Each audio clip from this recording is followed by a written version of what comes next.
Hi guys. Okay, so I'm gonna give you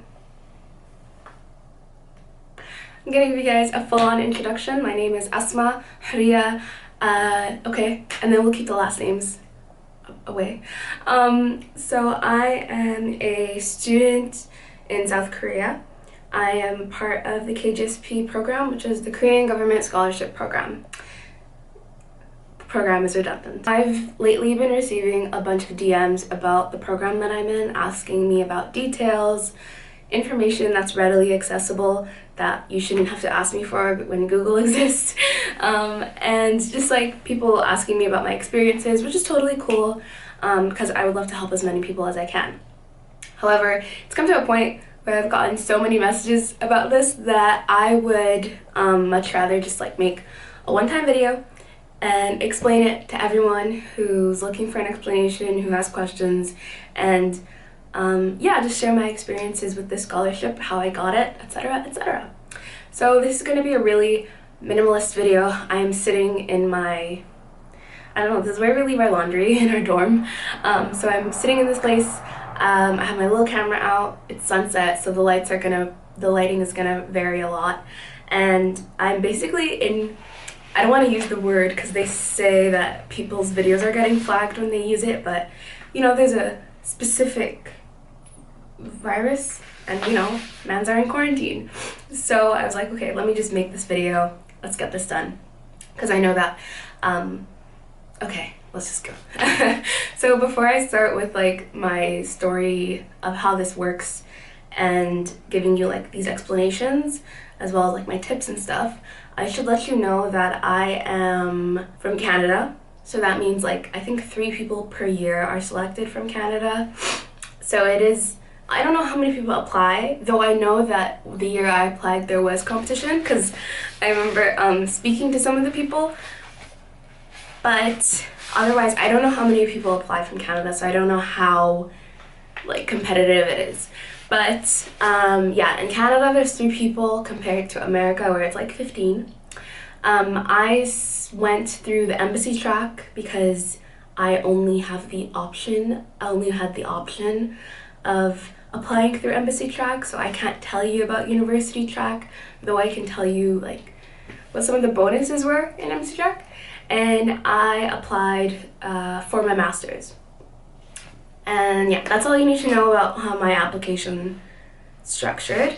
And then yeah, the program I'm going into is a film and animation program for next year, but right now I'm doing my language year, if it ever starts again, because we are on pause because of the outbreak. Anyways, I believe applications are open right now. If you've already submitted your application and this video is coming to you too late to help you with that process, I assume that if you do an interview, maybe some of these like tidbits of something I mentioned throughout this video can help you, hopefully. I don't know, we'll see. Starting with the application process itself, like in terms of what you write and all that, you have to do like a personal statement. There is basically one that's more personal and one that's more based on academics. The personal one, so when I was looking online about what you should mention in this application, a lot of people, well, some people are mentioning like, oh, I talked about my family and my upbringing when I was born, and I'm like, this is all useless stuff in my opinion. In your personal statement, you should be basically talking about what makes you a good candidate on a personal level. So I talked about my work experience, my volunteering experience. I did briefly mention like my like growing up, you know, my interests, because that is very much a part of my personal profile. And I did mention some of my family stuff because when depending on your income level, and I used my family situation to highlight like the importance of education to me, amongst other things. So this isn't telling you like, you should write this, you should write this, you should write this, but I just want to give you an idea of how you can like relate everything to make it seem like you are a good candidate, because this is what this letter is for. Saying something like, I love Korean culture, is really useless to me. in my head at least. I think that, and I mean, I'm saying this just as someone who passed through the rounds, and I've talked about it with my other friends to see what they've discussed as well. And not a single one of us mentioned like, I love Korean culture or I love this and that. We talked about how Korean culture can benefit us in terms of what like we're looking to do academically as well as in our careers. Like I talked about the film landscape in Korea, for example. There's so many like great artists and directors, etc., that I've been inspired by in Korea. That is how I linked it back. Everything you say, in my opinion, should find a way to link back to you either being like the perfect candidate or like link back to how it will support your work, or like just the reason why there's a benefit for the scholarship, basically. Like that's how every word should be pointing towards that direction, according to me. Who am I? I don't know. So yeah, so for the personal essay, I really focused on like my volunteering experience. That was important and relevant, not like I volunteered at a charity that did this. Like unless you link your like what you're studying, what you're doing, your career goals, or somehow linked to that, don't mention that. I talked about how I volunteered at the film festival.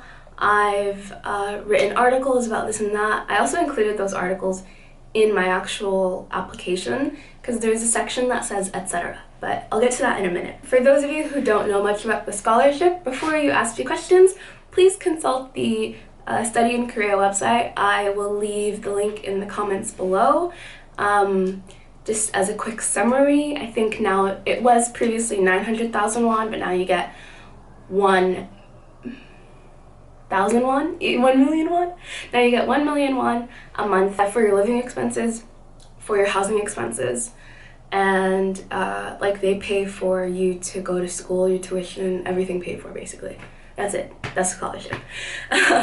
Obviously it's a lot more complicated than that, but in the simplest of terms, everything else you can research yourself. So going back to the personal essay, I talked about my work experience that I've already done as well to make myself sound like a more like qualified candidate, like I have, because I have experience in the working world. So, you know, that possibly made me sound more attractive because I had worked in specific offices in Canada that are held up to high esteem. I don't know if they knew that, but I knew that. One thing that I found was important to highlight in the essay, and I think it was a common theme for when I was doing research into like from previous scholars as well who shared their successes in the scholarship, was that I mentioned that I wasn't going to give up on the scholarship. And although, you know, that's like, of course everyone is applying because they believe that they're going to go through with it. People don't apply just to give up. I think it was important to highlight that I also have experience living in Korea previously, and so as a student, so I was very like well adjusted to the culture already. People are ordering their dinner. I think it was important for me to highlight that, you know, I've been to Korea, I know what the culture is like, I know what the language is like, I've adjusted already. I'm not gonna get there and have like a culture shock and want to go home quickly. So I brought that up in my essay as well to be like, I know what this is about, and I know how much work goes into this scholarship, so I'm not going to abandon it halfway, even if I'm faced with difficulties. I think this is an important thing to highlight. I think this is worth highlighting in everyone's essays, because one issue I think that NEED has faced is people like applying to the scholarship, getting it, coming, and then just giving up halfway because it's not what they expected. And even going through the scholarship now, I can totally understand people who did that, because it's not easy breezy when you get here. There's like still other complications, so I can totally understand it, but I'm trying to just force through it, as you should as well, and as you should state that you plan on doing as well. So that's what I did for a personal essay, highlighting these key important things that I'm not going to give up, that I have experience here, that I have experience in my own domain, some of my interests in general, and yeah. basically.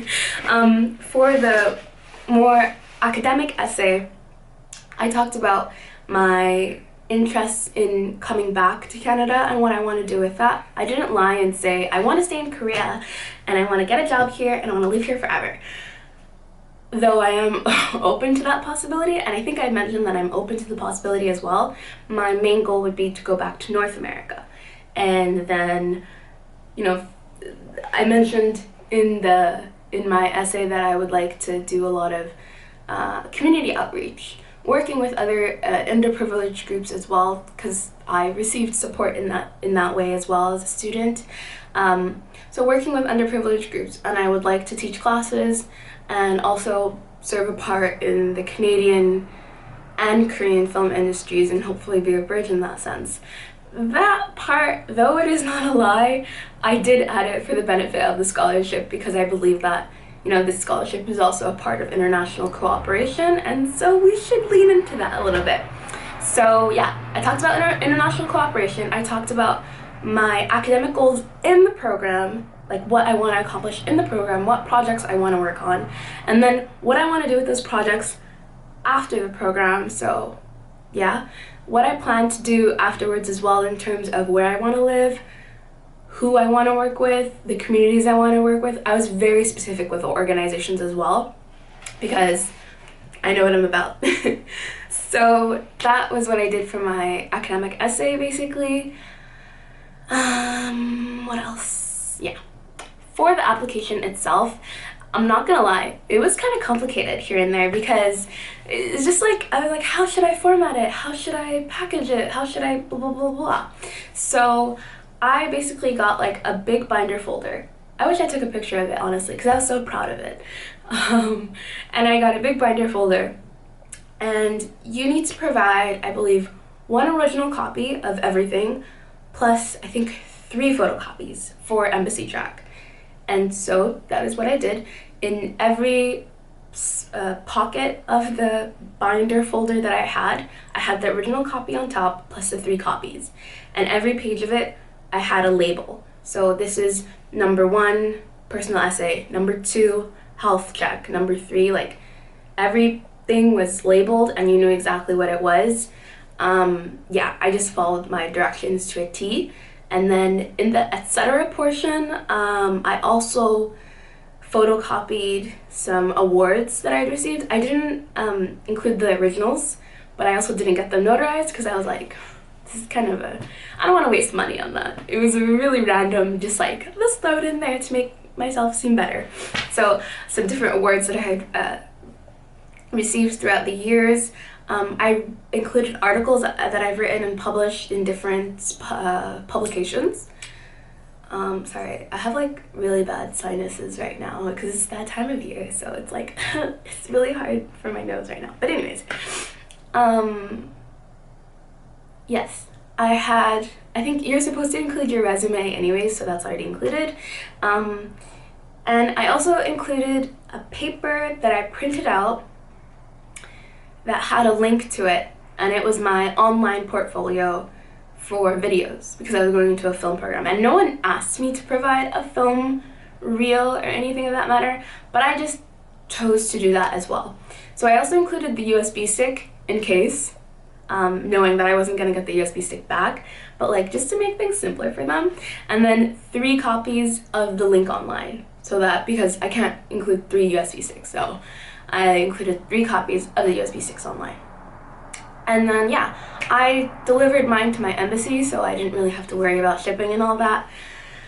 But good luck to those of you who do. For my letters of reference, I had one from a university professor and one from just a language teacher that I'd had throughout the years. And they were both relatively simple, but they, like, for my university professor, he referenced some of the articles I published, which was cool. And yeah, otherwise I think it was a pretty straight up, like, it was really nicely written, but it wasn't like, there's nothing crazy going on.